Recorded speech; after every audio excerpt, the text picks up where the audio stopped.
Chapter 11 of Anna Karenina by Leo Tolstoy, translated by Constance Garnett. This recording is in the public domain. The day on which Sergey Ivanovitch came to Pokrovskoe was one of Levin's most painful days. It was the very busiest working time, when all the peasantry show an extraordinary intensity of self-sacrifice in labor, such as is never shown in any other conditions of life, and would be highly esteemed if the men who show these qualities themselves thought highly of them, and if it were not repeated every year, and if the results of this intense labor were not so simple. To reap and bind the rye and oats, and to carry it, to mow the meadows, turn over the fallows, thrash the seed and sow the winter corn, all this seems so simple and ordinary. But to succeed in getting through it all, everyone in the village, from the old man to the young child, must toil incessantly for 3 or 4 weeks, 3 times as hard as usual, living on rye beer, onions, and black bread, thrashing and carrying the sheaves at night, and not giving more than 2 or 3 hours in the 24 to sleep. And every year this is done all over Russia. Having lived the greater part of his life in the country and in the closest relations with the peasants, Levin always felt in this busy time that he was infected by this general quickening of energy in the people. In the early morning he rode over to the first sowing of the rye and to the oats, which were being carried to the stacks, and returning home at the time his wife and sister-in-law were getting up, he drank coffee with them and walked to the farm, where a new thrashing machine was to be set working to get ready the seed corn. He was standing in the cool granary, still fragrant with the leaves of the hazel branches interlaced on the freshly peeled aspen beams of the new thatch roof. He gazed through the open door in which the dry bitter dust of the thrashing whirled and played, at the grass of the thrashing floor in the sunlight, and the fresh straw that had been brought in from the barn, then at the speckly-headed, white-breasted swallows that flew chirping in under the roof and, fluttering their wings, settled in the crevices of the doorway, then at the peasants bustling in the dark, dusty barn, and he thought strange thoughts. "Why is it all being done?" he thought. "Why am I standing here, making them work? What are they all so busy for, trying to show their zeal before me? What is that old Matrona, my old friend, toiling for?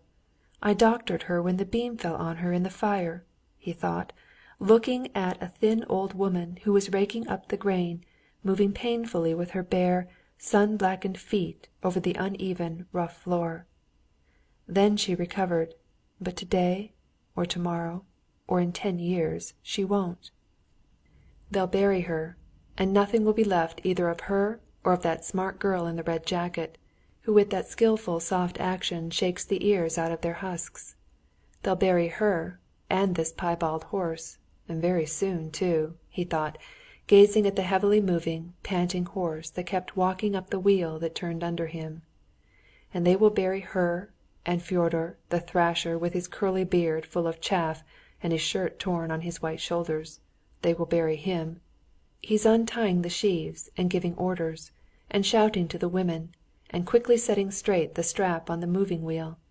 And what's more, it's not them alone. Me they'll bury too, and nothing will be left. What for?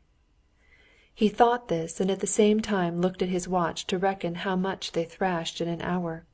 He wanted to know this so as to judge by it the task to set for the day. "It'll soon be 1, and they're only beginning the 3rd sheaf," thought Levin. He went up to the man that was feeding the machine, and shouting over the roar of the machine, he told him to put it in more slowly. "You put in too much at a time, Fyodor. Do you see, it gets choked, that's why it isn't getting on. Do it evenly." Fyodor, black with the dust that clung to his moist face, shouted something in response, but still went on doing it as Levin did not want him to. Levin, going up to the machine, moved Fyodor aside and began feeding the corn in himself. Working on till the peasants' dinner hour, which was not long in coming, he went out of the barn with Fyodor and fell into talk with him, stopping beside a neat yellow sheaf of rye laid on the thrashing floor for seed. Fyodor came from a village at some distance from the one in which Levin had once allotted land to his cooperative association. Now it had been let to a former house porter. Levin talked to Fyodor about this land, and asked whether Platon, a well-to-do peasant of good character belonging to the same village, would not take the land for the coming year. "It's a high rent. It wouldn't pay Platon, Konstantin Dmitrievitch," answered the peasant, picking the ears off his sweat-drenched shirt. "But how does Kirillov make it pay?"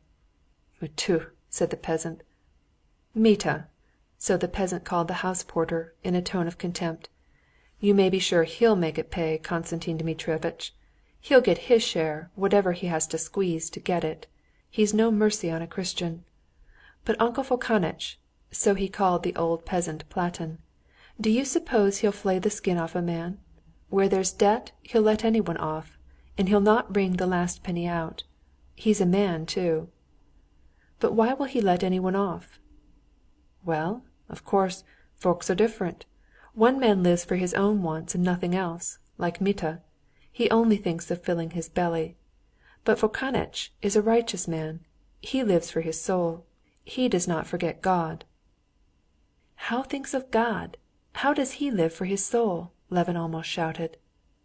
"Why, to be sure, in truth, in God's way. Folks are different. Take you now. You wouldn't wrong a man."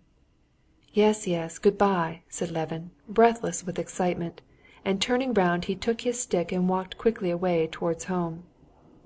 At the peasant's words that Fokanitch lived for his soul, in truth, in God's way, undefined but significant ideas seemed to burst out as though they had been locked up, and all striving towards one goal, they thronged whirling through his head, blinding him with their light.